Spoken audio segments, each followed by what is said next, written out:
დარჩენილი არის ერთი კვირა არჩევნებამდე, როგორც იცით, 13 დეკემბერს გაიმართება ექსპო ჯორჯიაში ადვოკატთა ასოციაციის საერთო კრება, სადაც ჩვენ დავამტკიცებთ გარკვეულ რეგლამენტს და მათ შორის იქნება საარჩევნო კომისიის წევრების არჩევა.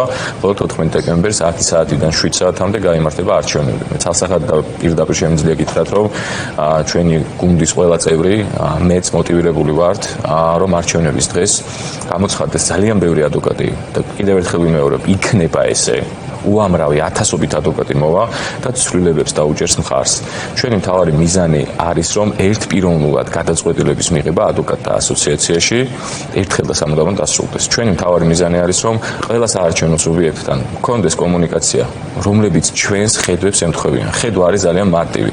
ადვოკატის უფლებების დაცვა ხედვა და ჩვენ ამაზე საუბარი გქონდა თითქმის ყველა საარჩევნო სუბიექტთან და ყველანი ვთანხმდებით, რომ ერთპიროვნულად გადაწყვეტილებების მიღება აზიანებს ადვოკატთა ასოციაციის რეპუტაციას. ამიტომ მე ვთვლი, რომ ჩვენი გუნდი სრული შემადგენლობით მეც სხვა საარჩევნო სუბიექტებიც მზად ვართ, რომ გარკვეულწილად ჩამოვყალიბდეთ სამომავლოდ საარჩევნო პროცესზე და სამომავლოდ მმართველობაზეც მათ შორის.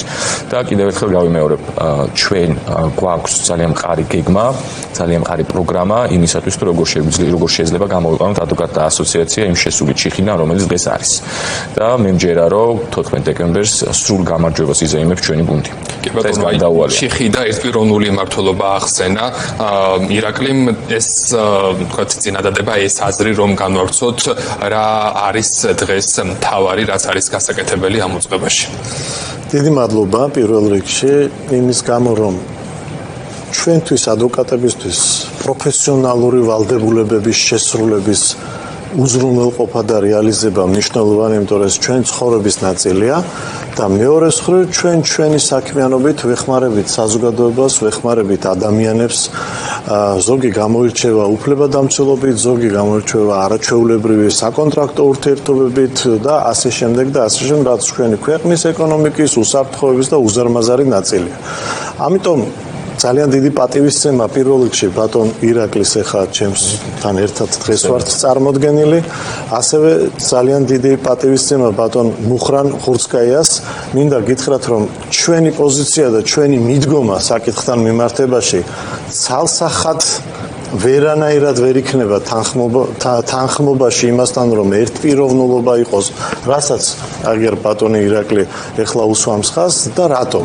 იმიტომ რომ კოლეგიალურობა ნებისმიერ შემთხვევაში უნდა იყოს ჰორიზონტალური. არ შეიძლება რომ კოლეგიალურ ორგანოზე ვსაუბრობდეთ ადვოკატებზე, დამოუკიდებელი პროფესიის მქონე ადამიანებზე და ერთპიროვნულად, ანუ ვერტიკალში ამტკიცებთ, რომ ეს მმართველობითი სტრუქტურა, მმართველობა არის მოშლილი დღეს. მე მინდა გითხრათ, კი არ ვამტკიცებ, პირდაპირ ფაქტებით შემიძლია გესაუბროთ ამაზე.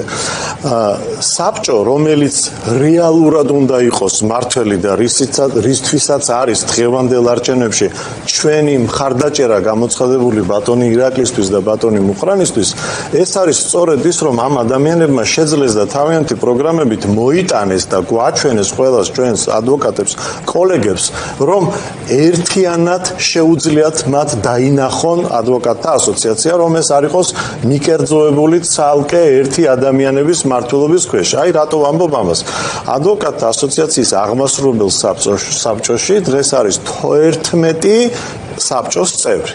შესაბამისად, წარმოიდგინეთ, რომ ყავს ასევე თავმჯდომარე და თავმჯდომარე იგივე ხმის უფლებით სარგებლობს დღევანდელ მოცემულობაში იმ 11-ის წინაშე, რაც ნებისმიერი სხვა ერთი ადამიანი საბჭოს წევრი. ამ დროს ის, რასაც იტყვის თავმჯდომარე, მე პირადად ვესწრებოდი ამ გაერთიანების შეკრებას, ასე ვთქვათ, აღმასრულებელი საბჭოსი და იქ შეიძლება ერთი და ორი განსხვავებული აზრი იყოს, თუმცა რასაც იტყვის ამ შემთხვევაში ხელისაწევი თავმჯდომარე, რა დისკუსია და დასაბუთებული განხილვა არ უნდა მიმდინარეობდეს, ნებისმიერ შემთხვევაში ის აზრი არის უგულებელყოფილი და თავარია რას ხელს აწევს თავმჯდომარე და ყველა ერთდროულად ეთანხმება მას.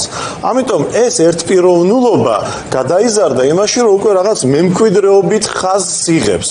ამიტომ არ შეიძლება წლების განმავლობაში, ხა 30 წელია დამოუკიდებელ სახელმწიფოდ ყალიბდებით, 20 წლის იუბილე ადვოკატებმა, როგორც დამოუკიდებელმა გილდიამ ვიზეიმეთ, ესე ვთქვათ, აღნიშნეთ, ერთმანეთს მიულოცეთ და ამ დროს ჩვენ დამოუკიდებელი, განპირობებული ერთი ადამიანები ვართ და არ შეიძლება ვიღაცა ერთი კონკრეტულ შემთხვევაში კოლეგიალურობის გათვალისწინებით გარეშე გმართავდეს. ირაკლი, თქვენ კითხავთ ამ პროცესში პოლიტიკურ მდგენელზეც, მათ შორის ვიცით, რომ აი როდესაც მსგავსი ტიპის არჩევნები მიმდინარეობს სხვადასხვა უწყებაში თუ სტრუქტურაში, ხელისუფლებას აქვს საკუთარი ინტერესი, ცდილობს საკუთარი რჩეულის გაყვანას. რა გაძლევთ თქვენ იმის რწმენას, რომ ეს ამ შემთხვევაშიც ასე არ მოხდება?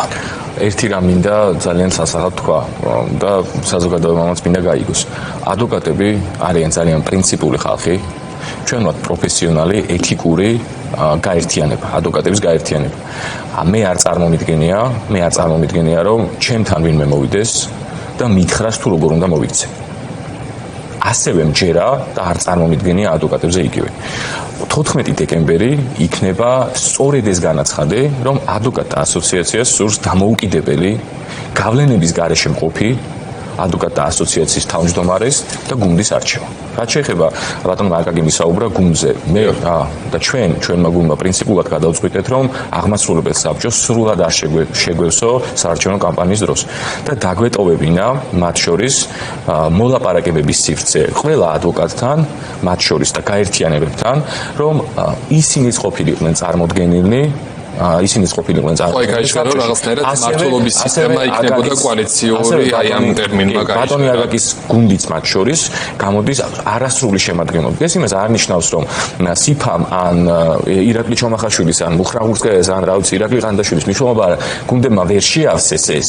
ეს ნიშნავს იმას, რომ უბრალოდ ჩვენ ვართ პასუხისმგებლიანი ადამიანები და გვჯერა, რომ კოალიციური სხვადასხვა აზრის გაერთიანობით შესაძლებელი არის კრიტიკული აზრით შესაძლებელი არის ადვოკატთა ასოციაციის განვითარება და ერთი მინდა ვთქვა რამდენიმე კანდიდატმა და რა თქმა უნდა არ დავასახელებ შეხვედრებზე იყო წინასწარ ისევ კომიტეტების თავმჯდომარეების დანიშვნა ჩვენ ამას ვეწინააღმდეგებით ზუსტად ჩვენ გვაქვს კომიტეტები რომლის რეორგანიზებაც მოხდება და ამ კომიტეტებში თავმჯდომარე წინასწარ კი არ დანიშნავს თანათავმჯდომარეებს არამედ თავად ადვოკატები თავად გუნდი შეარჩევს ამას ვინ საკუთარი პროფესიონალიზმის და გამოცდილების საფუძველზე და წინასწარ საარჩევნო მიზნებისთვის არც ირაკლი ჩომახაშვილის გუნდი დარწმუნებული ვარ არც აკაკი ჩარკეჯვლის დარწმუნებული ვარ არც ერთის გუნდი წინასწარ კომიტეტებს არ შეავსებს იმიტომ რომ კომიტეტები არის გადამწყვეტი ადვოკატთა ასოციაციაში და კომიტეტებში უნდა იყვნენ ადამიანები რომლებიც არა საარჩევნო მიზნებისთვის იქნებიან იქ არამედ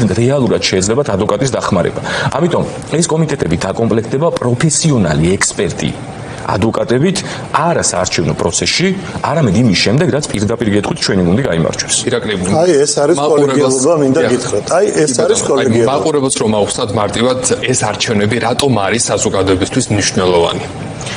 არა მარტო საზოგადოებისთვის, განსაკუთრებით მნიშვნელოვანი არის ადვოკატებისთვის. რატომ არის გეტყვით? ერთი წლის წინ ერთ-ერთ საქმეზე მე სისხლის ამართლის ადვოკატი. ერთ-ერთ საქმეზე გახმაურებული საქმე იყო ჩემს კოლეგებს პოლიცია თბილისის საქალაქო სასამართლოსთან ორდერებს უმოწმებდა ნამდვილად პროცესი მიდიოდა თუ არა ადვოკატი. ამაზე რეაგირება იყო ნული. ადვოკატებს რომლებიც რეპუტაციას ლახავდა სახელმწიფო მობილურ ტელეფონებს ართმევს გენერალურ პროკურატურაში შესვლისას. სასამართლო მიიღო კანონი ჩვენ გარეშე დააკრძალა ელექტრონული მოწყობილობა და მანდატურს უფლებამოსილება მიანიჭა რომ ნებისმიერ ადვოკატს ჩამოართვას ტელეფონი. ჩვენ ყავს საპარლამენტო მდივანი, მაგრამ მე არ გამიგია ჩვენი პოზიცია ამაზე. უამრავი კანონი, რომელიც მიღებული იქნა ადვოკატის და მოქალაქეების წინააღმდეგ და ჩვენ პოზიციაც კი არ გქონდა. აი ამიტომ არის მნიშვნელოვანი, რომ ადვოკატი გზნობდეს დაცულად თავს და არ შეიძლება ადვოკატთა ასოციაციის თავმჯდომარე, ან მომავალი თავმჯდომარე, ან აღმასრულებელი საბჭოს წევრი საკუთარი კომფორტის გამო კომპრომისზე მიდიოდეს ადვოკატის უფლებების სანაცვლოდ. იმიტომ რომ თუ მე როგორც ადვოკატს განცდა მაქვს, რომ ჩვენ ყავს მართლობა, რომელიც ბოლომდე ადვოკატს უდგას გვერდით, მე თამამი ვარ ყველა გადაწყვეტილების მიღების დროს. მაგრამ თუ ვიცი, რომ მარტო ვარ ბრძოლაში სადაც მთელი რესურსები არის ადვოკატის წინააღმდეგ და კარგად მინდა საზოგადოებაც ეს გაიგოს, რომ ადვოკატი იბრძვის კერძო ინტერესებისთვის და ადვოკატის შინაგანი ბრძოლა ყოველთვის არის სახელმწიფოს წინააღმდეგ იურიდიული, რა თქმა უნდა. ამიტომ ჩვენ გამოცდილები ვართ სახელმწიფოსთან იურიდიულ დაპირისპირებაში. და წინა კითხვაზე პასუხს გაგცემთ. ყველა ადვოკატი, რომელიც იურიდიულ დაპირისპირებაში არის გამოცდილი სახელმწიფო სტრუქტურების და გავლენიანი წარმომადგენლების მიმართ, არ მგონია და დარწმუნებული ვარ, რომ მათი მოწოდება ადვოკატებზე არანაირ გავლენას არ მოახდენს და მე სხვა კომენტარს სხვა კანდიდატებზე არ გავაკეთებ, იმიტომ რომ ჩემი მთავარი პრინციპი არის ეთიკურობა და კოლეგიალობა. რაც არ უნდა მოხდეს და დავამატებ ძალიან გთხოვთ, მე მინდა ჩვენ გუნდს და არა მარტო ჩვენ გუნდს, სხვა კანდიდატებსაც მათ შორის, მაგრამ განსაკუთრებით ჩვენს გუნდს მინდა უთხრა, რომ და ცალსახად თქვა ეს და მათაც მინდა იცოდნენ, რომ 100-ჯერ რომ გავაკეთო არჩევანი, ისევ ამ გუნდს ავირჩევდი. იმდენად პრინციპულები, იმდენად ეთიკურები და კარგები არიან, რომ მე მჯერა არა მარტო ჩემი ძალისხმევით, არამედ ჩემი გუნდის და ჩვენი გუნდის ძალისხმევით, ასევე ბატონი აკაკის გუნდის ძალისხმევით და კიდევ ძალიან ბევრი ადამიანის ძალისხმევით ჩვენ შეგვიძლია ერთობლივად მივიდეთ სწორ გადაწყვეტილებამდე და ერთხელ და სამუდამოდ ადვოკატთა ასოციაცია ედგება ყველა ადვოკატს გვერდით. მნიშვნელობა არ აქვს ამ ადვოკატის შეხედულებას. ის არის ადვოკატი და არის ჩვენი დასაცავი. ეს არის თავი. ბატონო აკაკი, ჩვენ ვილაპარაკეთ, როგორ უნდა იმართებოდეს სტრუქტურულად ეს ასოციაცია, თუმცა ამ არჩევნების შემდგომაც რა უნდა იყოს პირველი გადაწყვეტილებები, რაზე უნდა ილაპარაკოს თავმჯდომარე მუდმივად, რა უნდა იყოს მისი მთავარი მესიჯი, მათ შორის ხელისუფლების მიმართ, რომელიც იღებს სხვადასხვა ტიპის კანონებს, მაგალითად ბოლოს ერთ-ერთი ხმაურიანი შეზღუდვა უკავშირდება მედიისთვის, ვთქვათ, მედიის შეზღუდვას, კამერების და შესაძლოა მალე ტელეფონები და კომპიუტერებიც კი აკრძალონ. სამწუხაროდ თქვენ მართალი ბრძანდებით. ეს ძალიან დიდი პრობლემა არის და ის რისთვისაც უნდა მუშაობდეს და აკეთებდეს, ეს არის რომ ადვოკატთა ასოციაცია, როგორც გაერთიანება და ერთი დიდი გილდია, უნდა ემსახურებოდეს მასში მონაწილე თითოეული ადვოკატის ინტერესებს. რას ნიშნავს ადვოკატის ინტერესები? ადვოკატის ინტერესები ნიშნავს იმას, რომ აი თქვენ ჟურნალისტებს, ტელევიზიებს და ასე შემდეგ და გამომცემლობებს, ხვებს, ადამიანებს, ექიმებს, როდესაც დაცვა ჭირდებათ, ადვოკატი სათანადოდ უნდა იყოს წარმოდგენილი და თქვენ შესაბამისი ნდობა უნდა გქონდეთ ადვოკატის მიმართ.